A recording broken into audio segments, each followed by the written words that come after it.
2024, back at it again, ready to start building.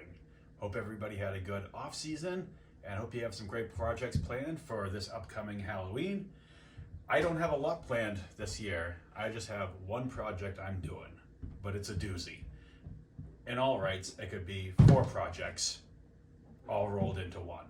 But instead of dropping one huge video in September about how I did this, I figured I would break it up into smaller chunks and take you guys for a ride along the way. What I'm doing is I'm rebuilding my 12-foot harvest demon. He's got a big pumpkin head, viney body. He steps over my fence in the front yard. Right now he's got a sickle and his arms outstretched. In fact, here he is, right here.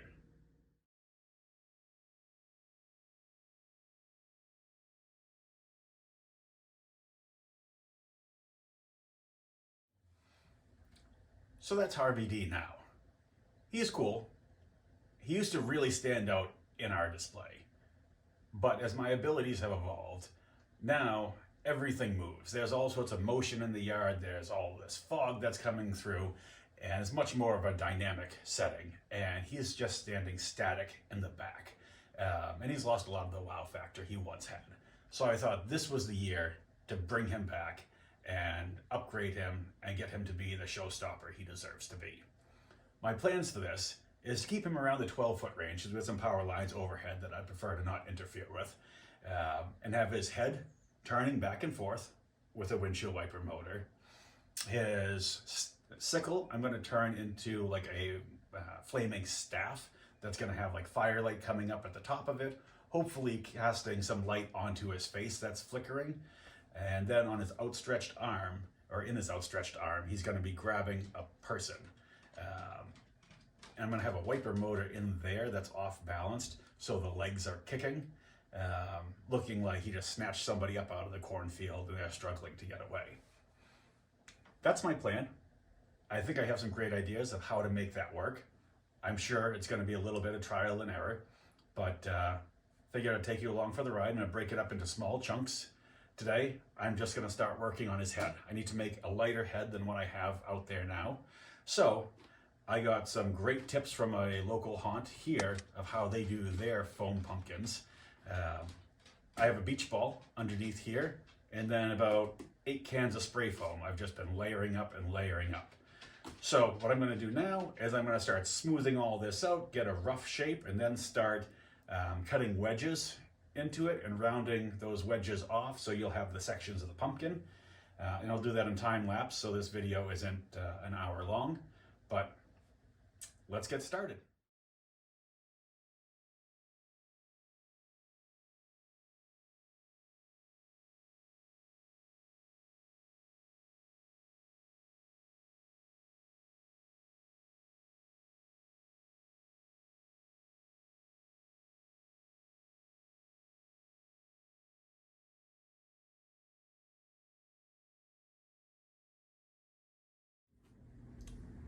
Here you have it. This is going to be the rough shape of the pumpkin.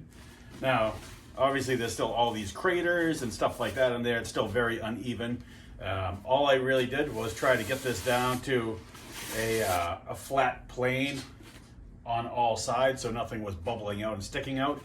After I carved the face in here, I'm going to either put liquid nails or like liquid cement inside all of these little pockets and then coat the whole thing afterwards to seal the foam and let it take paint without just absorbing it.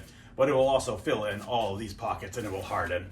So this will still won't be perfectly round, but I didn't want my pumpkin perfectly round anyway. I wanted to have some knobbly spots and stuff like that. But most of these deep pockets will all be filled in and it will be relatively smooth. At least that's my intention. So all I did, like I said, was first kind of made it relatively round, knocked off the high points, marked out where I wanted my segments to be. Then I took my saw and just went in and made a pass on one side and then the other and cut out a wedge all the way down. At that point there, I was able to switch over to, I have a rasp here that has 4 different levels of coarseness to it. and I was able to just kind of work everything down the way I wanted it. And then at the very end, I just took a much finer file, a much longer file, and just kind of ran it over and just kind of got everything relatively on the same plane here. So you're not looking for perfection at this point. A lot of character is fine. These deep spots are going to get filled in. Next step is going to be drawing out the face, but I don't know exactly which direction I'm going with that yet, so I got to do a little bit of research and playing around to figure out what I want Harvey D's face to look like. So I'm at a stopping point for right now. That's going to conclude this portion of the video. Next one will be the carving and the liquid nails. So stay tuned. I'll post that as soon as I get it done. Thanks.